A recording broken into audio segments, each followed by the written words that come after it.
Where we're going to start right now is like the main lifeguard tower that is at the beach.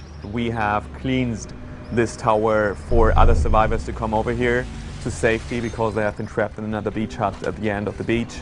And together with Cinemoy, who is a lifeguard that is like the leader of the bunch, we are now settling this up as a safe hub for the survivors over there. And now that we have done that, we can actually talk to all those survivors, find out more about them, get quests from them and missions.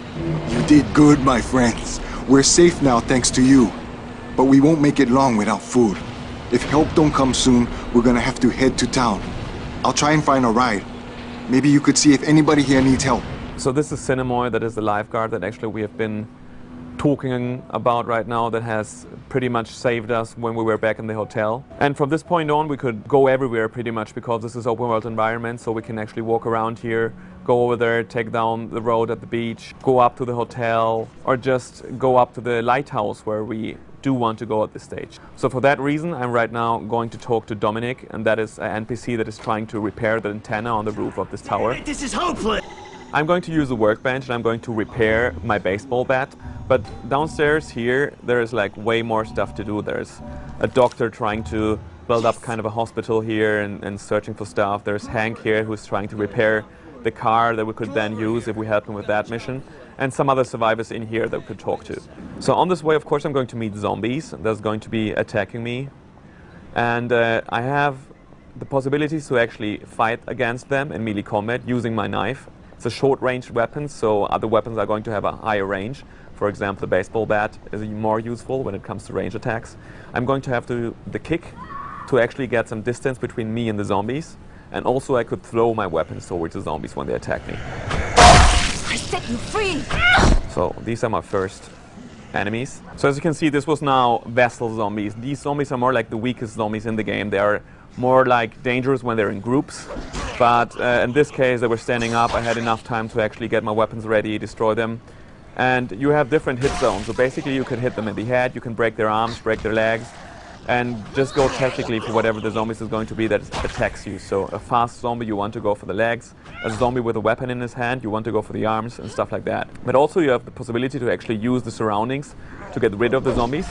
Like in this case, there was a propane tank back there that I used. So in this resort area, we just left the lifeguard tower, and I'm now going to enter the bungalow area. So again, there's going to be NPCs we can meet in here. There's going to be zombies attacking us, and there's also going to be like side missions we can take on the way. So pretty much when I hit the zombies, I don't want to just run in and hack and slash because I'm going to run out of stamina at one point. So I want to be sure that I hit where at the head or the leg, wherever I want to hit to, and don't just like slice and slice and slice, because else I will be left defenseless in the middle of the fight because I have out of stamina. I'm going to get like in a defensive pose and nothing else is going to be possible for me.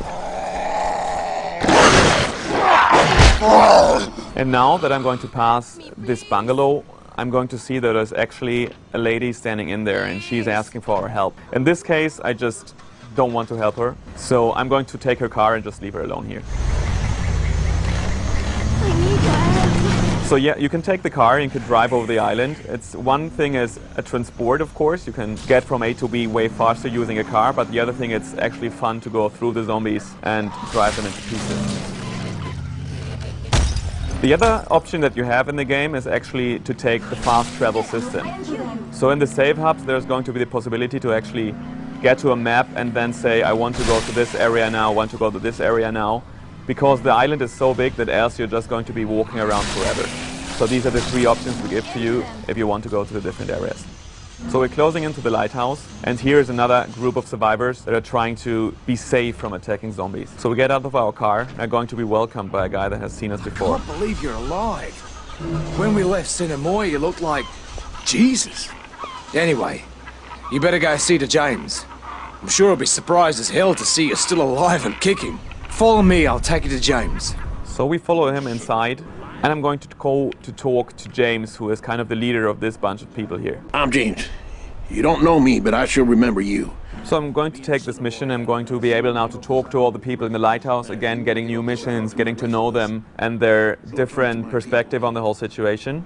See what you can do to help, okay? So going downstairs again, I could now talk to all these people. I can pick up stuff like the medkit that will be useful and just search the whole thing for more material. So we get out here and I'm going to take another way than the minimap shows me because I don't want to use the car. Dead forever.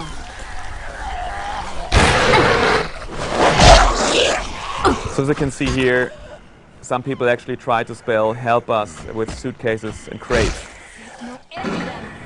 And I break the leg there.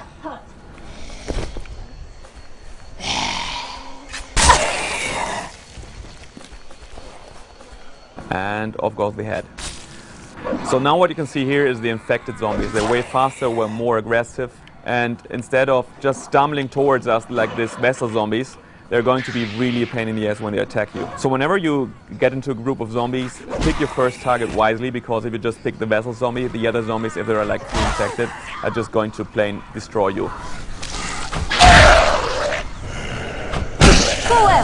You hear her voice from time to time with a one-liner. What we want to do in the game right now is that in the beginning of the game she's going to be like more afraid, she's going to be like a little anxious, and later on when she has killed like 100 zombies, she's going to be like way toughened up, and she's going to be way cooler when the zombies attack.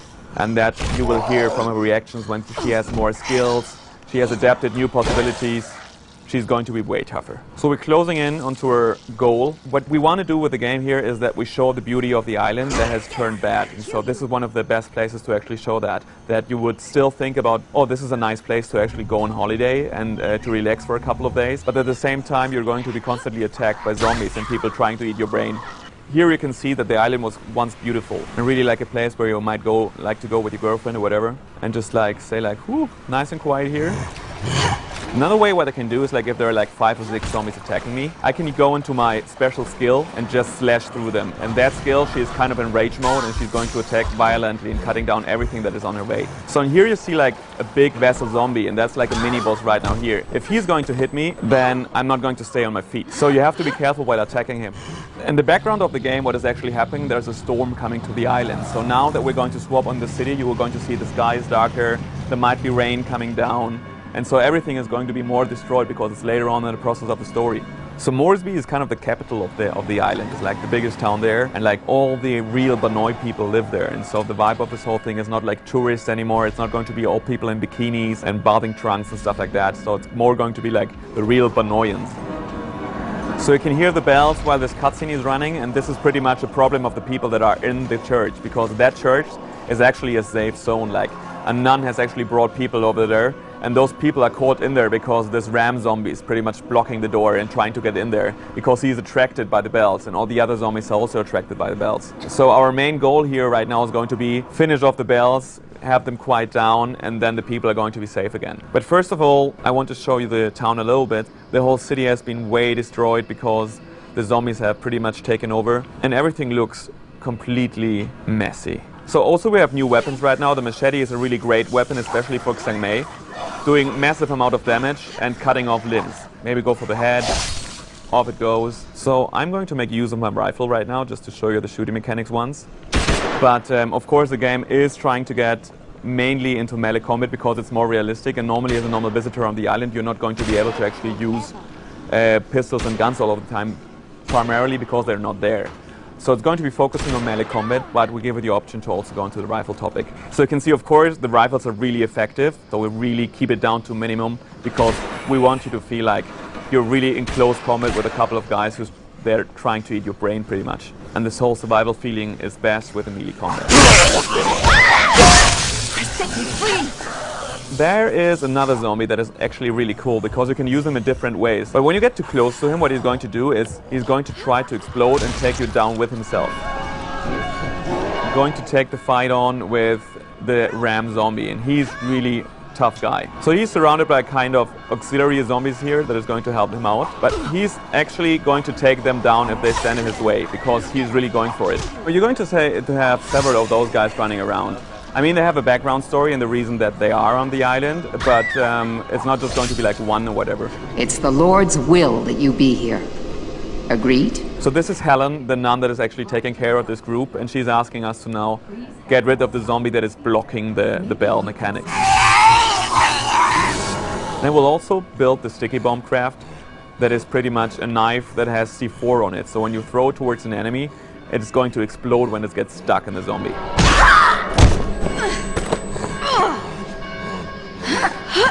So let's see if I can get him with a sticky bomb. Yeah. So this guy shouldn't do any more hurt. You can see again, gory mess here. But as you can see now, when we go out here, it's way darker. The weather has changed. We have now rain coming down. It's really moody right now. So from the whole sunny beach atmosphere that we had before, we are now in this completely destroyed city, and everything is dark and it's raining, and so we have completely different moods there. On top of that, you can also get into buildings, and when you're in the building and using your flashlight, of course, the atmosphere is going to be completely different too. So there's really a huge variety of things you can actually do on the island, and it's going to feel different all the time. A big island that leaves a lot of stuff to do, 25 to 30 hours of gameplay in there. We have 4-player co-op multiplayer in there. You can play the whole story with friends together. It's seamless, drop in, drop out. A lot of stuff to do, a lot of things to experience, 4 different characters, 4 different character classes. At E3 we're going to show you more of the city, and you're going to be playing multiplayer with 4 players, and you're going to have the full multiplayer experience there. We're looking forward to show you more moving on.